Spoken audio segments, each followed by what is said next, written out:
وضو کا جو طریقہ ہے نا، لوگ کیا کرتے ہیں بھجی، نارملی تو سب صحیح کر رہے ہوتے ہیں لیکن جو صحیح سنت طریقہ اس کو فالو نہیں کرتے. طریقہ یہ ہے کہ آپ نے ہاتھ دھونے کے بعد بائیں ہاتھ سے نلکا کھولا، سیدھے ہاتھ میں کیا لیا، پانی لے کے نلکے کو فوراً کیا کر دیا، چلو میں پانی لے کے.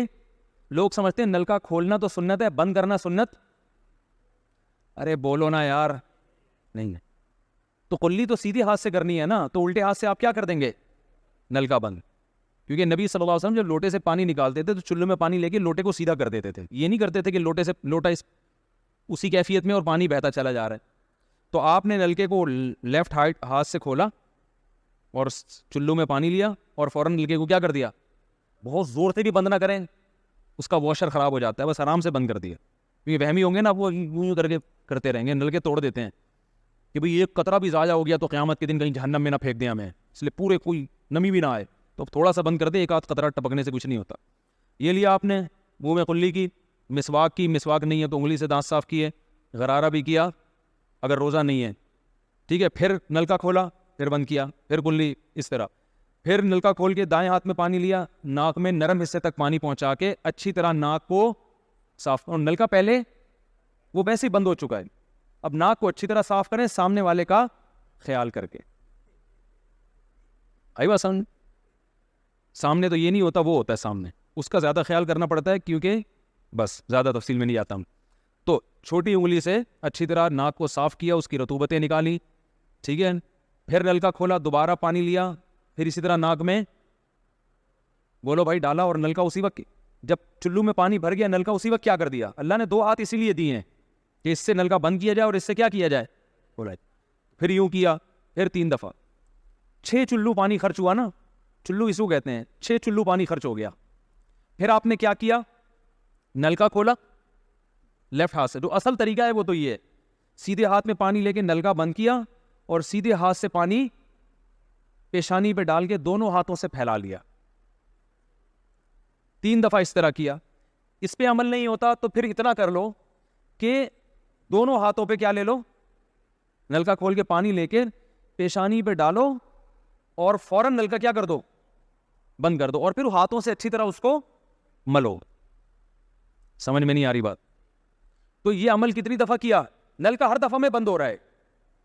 ہمارے یہاں جس ٹائم پہ نلکا کھلتا ہے تو جب تک وضو مکمل نہیں ہو جاتا بند ہونے کا نام نہیں لیتا. 3 دفعہ آپ نے منہ اچھی طرح دھو لیا. داڑھی ہے تو اس میں کیا کر لیا، بڑی داڑھی ہے، میری داڑھی ایسی میں تو چلو سے پوری داڑھی دھو لیتا ہوں، چھوٹی سی داڑھی ہے تو داڑھی میں خلال کر لیا آپ نے. اس کے بعد آپ نے بازو کیسے دھونے ہیں، بازو دھونے کا بھی یہ طریقہ ہے.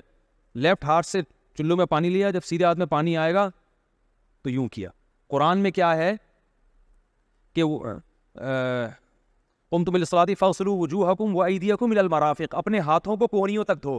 بتایا دھونے کا عمل ہاتھ سے شروع ہوگا، ختم کہاں ہوگا، پانی یوں نہیں بہانا، اس طرح بہانا ہے پانی، یہاں سے یوں جائے. اور اس میں فائدہ یہ ہوتا ہے کہ بالوں کا جو رخ ہے نا نیچے کی طرف ہوتا ہے، جب پانی اپوزٹ سائڈ میں جاتا ہے تو اسکن اچھی طرح گیلی ہو جاتی ہے. سمجھ رہے ہو؟ تو آپ نے یوں لیا اور ہاتھ سے اچھی طرح ملا. اس ملنے پہ زیادہ زور لگانا ہے، ہم پانی پہ زیادہ زور لگا رہے ہوتے ہیں. پھر یہ بھی ہو سکتا ہے کہ دونوں ہاتھوں سے لو، دونوں ہاتھوں سے نلکا کھول کے دونوں ہاتھوں سے پانی لے کے، کیونکہ اس میں زیادہ پانی آ جاتا ہے تو پانی لے کے آپ نے لیفٹ ہاتھ کو بھی یوں کیا نا تاکہ یہ پانی بھی ادھر ٹرانسفر ہو اور یوں چلا جائے. اس طرح سے آپ نے دوسری دفعہ دھو لیا اور نلکا کیا کر دیا، بند. پھر تیسری دفعہ بھی ایسے ہی کیا. یہ جو ہوتا ہے نا یوں یوں یوں کر کے رگڑے لگا رہے ہیں نلکے کے نیچے، یہ نہیں ہوتا، یہ سنت طریقہ نہیں ہے. نبی جس برتن سے وضو کرتے تھے تو اس طرح چلو میں پانی لے کے اس طرح وضو کیا کرتے تھے، غسل اسی طرح ہو جاتا تھا. تو اب پھر لیفٹ میں بھی ایسے ہی ہے، لیفٹ میں پانی ڈالا اور سیدھے ہاتھ سے سہارا لے کے کیا کیا، دونوں ہاتھوں کا پانی ادھر آ جائے گا. 1 دفعہ دھل گیا، اچھی طرح مسئلے کونیوں تک پہنچ جاتا ہے اور پریکٹس کے بعد تو بہت اچھا ہو جاتا.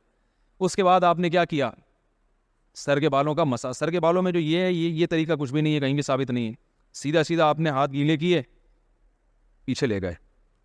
ایک حدیث میں صرف یہاں تک آتا ہے، ایک حدیث میں واپس لانا بھی. تو دونوں طریقے ہیں مسا کے، صرف پیچھے لے جاؤ یا پیچھے لے جا کے پورے سر پہ ایسے ہاتھ پھیر لیا، کیا ہو گیا سر کا مسا. پھر انگلیوں کا، وہ کانوں کا، الاذنان من الراس، حدیث میں آتا ہے کان کس میں سے ہیں، سر میں سے. کیا مطلب؟ اس کے لیے نیا پانی لینے کی ضرورت نہیں ہے. کان کا مسح کیا اور کانوں کی لو کا مسح کیا. گردن کا مسح بہت اختلاف ہے اس میں. احناف کے ہاں سنت احناف بھی نہیں کہتے، افضل ہے، بہتر ہے. سنت کے لیے جتنی مضبوط دلیل ہونی چاہیے وہ گردن کے مسح پہ نہیں ہے، اس لیے احناف کا بھی فتویٰ یہی ہے کہ بہتر ہے کر لو، سنت نہیں، زیادہ زیادہ اس کو مستحب کہا جائے گا. تو گردن کا مسح کر لیں تو بھی ٹھیک ہے، نہیں کریں بولو بھائی ٹھیک ہے. لیکن یہ جو یہاں کا مسح نہیں ہوتا، بعض لوگ پوری گردن کو یوں کر کے لا رہے ہوتے ہیں، ایسا نہیں ہے. تو گردن کا مسح یہ جو یہاں سے کیا جاتا ہے، یہ پچھلی جانب سے ہمارے حضرت اس کے قائل نہیں تھے. وہ کہتے تھے مسح جہاں بھی شریعت میں ملتا ہے یہاں سے ملتا ہے. تو ان کی رائے یہی تھی کہ اگر گردن کا مسح کرنا ہے تو گدی، گردن نہیں گردی، گدی کا مسح وہ یہاں سے کر لے. لیکن یہ کوئی نہ سنت مؤکدہ ہے نہ کوئی زیادہ تاکید ہے اس کی، کوئی کرے ٹھیک ہے، نہیں کرے تو بھی ٹھیک ہے. تو اس کے بعد اس لیے کہ بہت سے لوگ اس کے قائل نہیں ہیں تو ان سے بحث نہ کریں، ٹھیک ہے نا. بہت سے لوگ نہیں کرتے گردن کا مسح، بہت سے علماء فقہاء اس کے قائل نہیں ہیں. اس کے بعد آپ نے پاؤں دھونا ہے. تو پاؤں میں بھی یہ کہ قرآن نے کیا کہا کہ الی الکعبین، انگلیوں سے شروع ہوگا اور ٹخنوں تک پانی جائے گا. تو انگلیاں رکھیں نلکے کے نیچے اور لیفٹ ہاتھ سے اس کو اچھی طرح کیا کریں، دھوئیں اور انگلیوں کا خلال بھی کریں. تو بہت چند سیکنڈ میں ہو جاتا ہے یہ کام. اور پھر نلکا بند کر دے. پھر دوسرا پاؤں سیدھے ہاتھ سے نلکا کھولا، سیدھا ہاتھ نلکے پہ رکھیں اور الٹے ہاتھ سے پاؤں دھوتے رہیں جیسے ہی دھل جائے. تو میرا خیال ہے ایک مگا پانی بمشکل استعمال ہوتا ہے، ایک مگا جو ہوتا ہے نا نہانے والا. لیکن آج اگر جو لوگ وضو کر رہے ہیں نا، ان کا پانی اگر آپ دیکھ لو تو بالٹیوں کی بالٹیاں خرچ کر رہے ہوتے ہیں. اور معذرت کے ساتھ کم بختوں کا وضو پھر بھی نہیں ہو، پھر بھی ان کو شک ہوتا ہے کہیں کوئی جگہ خشک نہ رہ گئی. تو وہمی نہ بنے، اس طریقے سے وضو کریں، یہ سنت طریقہ ہے.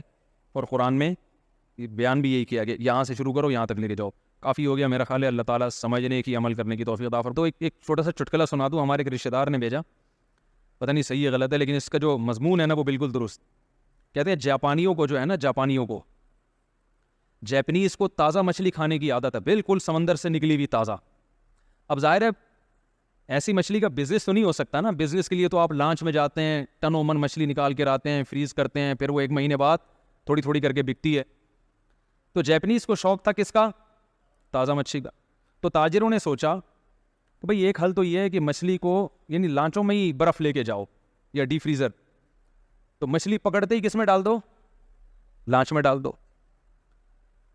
تو جب یہ ہوا تو شروع میں تو یہ چلا، لیکن جیپنیز کو وہ فروزن مچھلی میں بھی مزہ نہیں آیا. ظاہر ہے فریز ہونے کے بعد بھی گوشت کا ٹیسٹ تھوڑا سا چینج ہو جاتا. انہوں نے کہا نہیں بھائی. اب تاجروں نے کہا یار یہ مزہ نہیں آ رہا، دماغ لڑایا وہ جاپان کے تاجر. تو انہوں نے دوسرے طریقے سوچے کہ بھائی مچھلیوں کو لا کے ٹب میں ڈال دیا جائے پانی میں، اور جیسے ہوٹلوں میں جو تالاب ہیں ان میں ڈال دیا جائے، ان کو خوراک دی جائے. جس کسٹمر کو مچھلی چاہیے بھائی یہ تازہ مچھلی نکالی، پکائی، کھائی. لیکن اس کا بھی ٹیسٹ چینج ہو جاتا تھا، کیونکہ سمندر میں مچھلی جس اسپیڈ سے دوڑتی ہے وہ ٹب میں آنے کے بعد اتنی محدود جگہ پہ اس کی اسپیڈ سلو ہو جاتی ہے. صحیح ہے نا. اور وہ اس میں فریشنس اور تازگی نہیں، نیچرل ماحول میں نہیں ہے نا. 1 مہینے سے ٹب میں ہے تو یہاں سے وہاں گئی، وہ چربی چڑھے گی، اس کے اوپر فیٹ کچھ بھی ہوتا ہے، ٹیسٹ میں وہ مزہ نہیں تھا جو سمندر سے تازہ تازہ نکالی ہوئی مچھلی میں تھا. اب جاپان کے لوگ وہ تاجر پریشان ہوئے، یار اس کے بھی بات نہیں بن رہی، لوگ اتنی اسپیڈ سے کھا نہیں رہے ہیں تو کیا کریں. تو انہوں نے کیا کیا کہ بھائی ہوٹلوں میں بڑے بڑے تالاب بناؤ اور مچھلیاں لا کے چھوڑو، اور ایک شارک مچھلی بھی چھوڑ دو اس میں. کیا کرو بولو بھائی؟ شارک مچھلی.